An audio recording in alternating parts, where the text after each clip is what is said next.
आप लोग पेशा महाबहस में पहुंचे हैं सिमडेगा से, आप जिला परिषद के सदस्य भी हैं।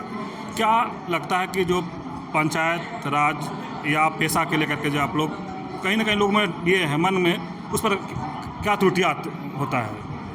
अभी जो झारखंड सरकार यहाँ जो झारखंड पंचायत उपबंध अनुसूचित क्षेत्रों पर विस्तार नियमावली 2024 जो ड्राफ्ट बना के अपना साइट पर डाली है, ये वास्तव में पेशा अधिनियम के अनुरूप नहीं है, पेशा अधिनियम 1996 के अनुरूप नहीं है, बल्कि ये झारखंड पंचायत राज अधिनियम 2001 का जो उनके अधिनियम की जो धारा है उस नियमावली में डाल दिया गया है, जो आदिवासियों के साथ, झारखंड के अनुसूचित क्षेत्र के आदिवासियों के साथ एक धोखा देने जैसी बातें हैं। और सरकार यहाँ आदिवासियों को लाभ ना पहुँचा करके वो बाहर के एनजीओ को लाभ पहुँचाना चाहती है, बाहर के ठेकेदारों को लाभ पहुँचाना चाहती है, और हम इसका विरोध करते हैं। और हम ये चाहते हैं कि झारखंड के अनुसूचित क्षेत्र में जो पेशा अधिनियम 1996 के जो 23 प्रावधान है वो हूबहू लागू होना चाहिए। लेकिन आप लोग वहाँ पर काम कर रहे हैं पंचायती राज में और पेशा, जब दोनों में कैसे देख रहे हैं? मैं तो पंचायत राज अधिनियम की जो व्यवस्था है उसका एक अंग भी हूँ, और मुझे मालूम है कि किस तरह मतलब जो फंड का बंदरबाट हो रही है पंचायतों में। चूँकि पंचायत राज अधिनियम है, उसके अनुसार ग्राम सभा करने के बाद में मतलब लाभुक समिति का चयन करना है, योजना का प्रस्ताव करना है, लेकिन ऐसा कुछ नहीं है। वहाँ सिर्फ और सिर्फ ये फॉर्मेलिटी निभाई जाती है ग्राम सभा के नाम से। और एक ही पंचायत में, कई पंचायतों में ऐसा है, एक पंचायत में एक ही लाभुक समिति बना करके सारा पंचायत का योजना जो है उसके खाते में ट्रांसफ़र किया जा रहा है पैसा को। तो इस तरह पैसों का बंदरबाट हो रहा है। बंदरबाट कौन कर रहा है पैसा को? झारखंड का जो आदिवासियों का पैसा है उसको बंदरबाट कौन कर रहा है? यहाँ नेता भी हैं, ब्यूरोक्रेट्स भी हैं जो आदिवासियों के पैसा का बंदरबाट करने वालों में। परिचय कर दीजिएगा। मैं अजय का सिमडेगा जिला परिषद के सदस्य हूँ, ठेठेगंगा पश्चिमी क्षेत्र से। पेशा महासभा के मंच में उपस्थित माननीय हमारे पाठा राजा साहब और आदिवासी क्षेत्र सुरक्षा परिषद के गणमान्य सदस्यगण और आप सभी दूर दराज से गणमान्य साथी, तो आज हम जिस विषय पर यहाँ मनन चिंतन करने आए हैं, विचार करने आए हैं, ये हम आदिवासियों के लिए बड़ा ही महत्वपूर्ण है। और इस विषय पर मैं दो बातें कहने जा रहा हूँ। पहली बात कि पंचायत राज अधिनियम जो कि संविधान के 73वें संशोधन के अनुसार 1993 में लागू होता है भारत के विभिन्न जगहों में, और जब हमारे आदिवासी बुद्धिजीवीगण जो इस कानून के बारे में बताते हैं कि ये कानून आदिवासी क्षेत्र में नहीं लागू हो सकती है, अनुसूचित क्षेत्र में नहीं लागू हो सकती है, तब भारत के संसद में ये बातें होती है और वो भूरिया कमेटी बना करके पेशा कानून के लिए जो रिपोर्ट बनती है और उसके अनुसार पेशा कानून 1996 लागू होती है। तो ये बातें हैं। तो पहला चीज कि जब पंचायत राज अधिनियम हमारे अनुसूचित क्षेत्र के लिए उपयुक्त नहीं है, इसलिए तो पेशा अधिनियम बना, ये हमारे मन में होना चाहिए। पहला कि पंचायत राज अधिनियम जो अनुसूचित क्षेत्र के लिए उपयुक्त नहीं है, इसलिए पेशा अधिनियम बना है। लेकिन अभी हमारा झारखंड सरकार क्या कर रही है, जो अभी पंचायत उपबंध का नियमावली इन्होंने जो ड्राफ्ट बना करके साइट में डाला है, नियमावली 2024 करके, इसमें पूरे के पूरे पंचायत राज अधिनियम को ही हूबहू नियमावली के रूप में ये डाल दिया गया है। और हमारे आदिवासियों को गुमराह किया जा रहा है, हमारे बुद्धिजीवियों को गुमराह किया जा रहा है, और सरकार गुमराह कर रही है हम लोगों को। यही पेशा नियमावली है ऐसा कहकर।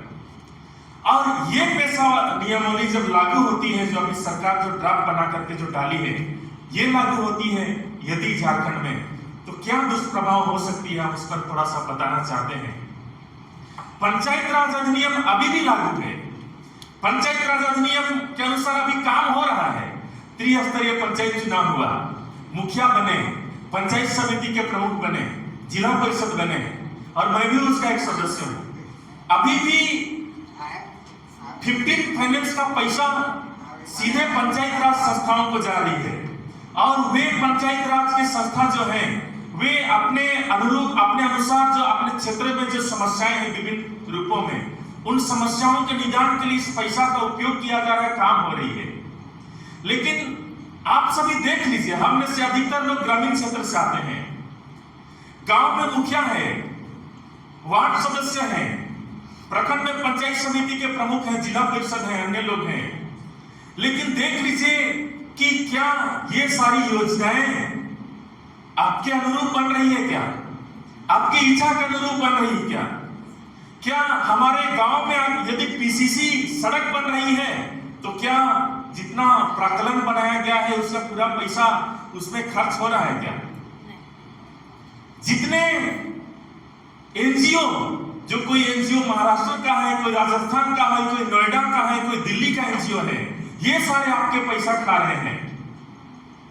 विभिन्न वेंडर, जो कोई वेंडर बिहार के हैं, कोई यूपी के हैं, छोटा छोटा दुकान पंचायत में लगा करके वेंडरगिरी कर रहे हैं, इनके खाते में पैसा जा रहा है। ये डाटा पंचायत में, मेरी पंचायत करके एक साइट है, उसमें ऑनलाइन किया जाता है, ऑनलाइन अपलोड है, आप देख सकते हैं कितना कितना कितना पैसा साल में करोड़ों रुपया एक वेंडर के खाते में जा रहा है। ग्राम सभा के नाम से फर्जी ग्राम सभा बैठाया जा रहा है और लाभुक समिति का चयन होती है, पूरा पंचायत का पैसा एक ही लाभुक समिति के खाते में जा रहा है, लाखों रुपया। तो ये है पंचायत राज व्यवस्था का सिस्टम, ये है पंचायत राज व्यवस्था का प्रभाव। तो ये सरकार का एक ही मानसा है कि पेशा नियमावली कह करके जो पंचायत राज का जो धारा है उसको नियमावली बना करके हमारे ऊपर जो थोपा जा रहा है। सरकार की एक ही मानसा है, हमारे क्षेत्र में जो बहुमूल्य खनिज है इसको हड़पना, जमीन का हस्तांतरण करना, हमारे जमीन जो विभिन्न नियम कानून हमारे जमीन की रक्षा के लिए है और अभी तक हमारा जमीन कई जगहों पर सुरक्षित है, विभिन्न जगहों पर सुरक्षित नहीं है कानून होने के बावजूद। अगर ये कानून लागू हो जाती है तो हमारा जमीन धड़ल्ले के साथ दूसरे लोगों के हाथों में हस्तांतरण होगा। तो ये दुष्प्रभाव ये कानून का होने वाला है। जो पेशा नियमावली जो 2024 सरकार बना करके जो ड्राफ्ट बना करके साइट में डाला है, इस कानून का यही दुष्प्रभाव होने वाला है हमारे क्षेत्रों में। हमारे जमीन हमारे हाथों से जाएगा, हमारे जो वनोपज पर जो अधिकार है, ये वनोपज का जो अधिकार हमारे हाथों से जाएगा, दूसरे लोग इसकी ठेकेदारी करेंगे आउटसोर्सिंग के माध्यम से। बिहार का आदमी फायदा उठाएगा, यूपी का आदमी फायदा उठाएगा, महाराष्ट्र का एनजीओ फायदा उठाएगा, उनके खाते में पैसे जाएंगे और जो खनिज हैं, लघु खनिज हैं, ये हमारे हाथ से चला जाएगा। ये तो इस कानून का दुष्प्रभाव होने वाला है।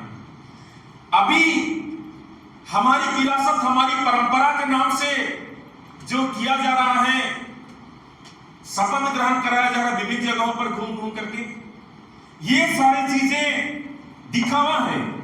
हमारी परंपरा को, हमारा जो रीति रिवाज है उसका ये लोग कई तरह से विकृतीकरण इसको करके परोस रहे हैं, पेश कर रहे हैं। और हमारा जो परंपरा है, हमारा जो पुराने समय से चली आ रही जो रीति रिवाज है, इसको समाप्त करने का साजिश ये लोग किया है। इसलिए इसका तरह तरह से इसको विकृत करने का कोशिश ये लोग कर रहे हैं। तो साथियों, आज हम इस मंच से यही आग्रह करना चाहते हैं। मैं पंचायत राज व्यवस्था का एक सदस्य हूं, एक अंग उसका हूं। मुझे पता है पंचायत राज व्यवस्था का दुष्प्रभाव हमारे गांव में इन दिनों किस तरह से हो रही है। और आने वाले समय में जब एक कानून लागू हो जाती है, नियमावली लागू हो जाती है, तो और ही ये लोग इनका मनोबल बढ़ जाएगा और उसके बाद हमारे चीजों का, हमारे जो संपत्ति है इनका दोहन करने लगे हैं। तो आज हमें ये तो निश्चित करना होगा सबसे पहले कि हमें पंचायत राज नियमावली, पंचायत राज अधिनियम का नियमावली नहीं चाहिए, हमको पैसा चाहिए।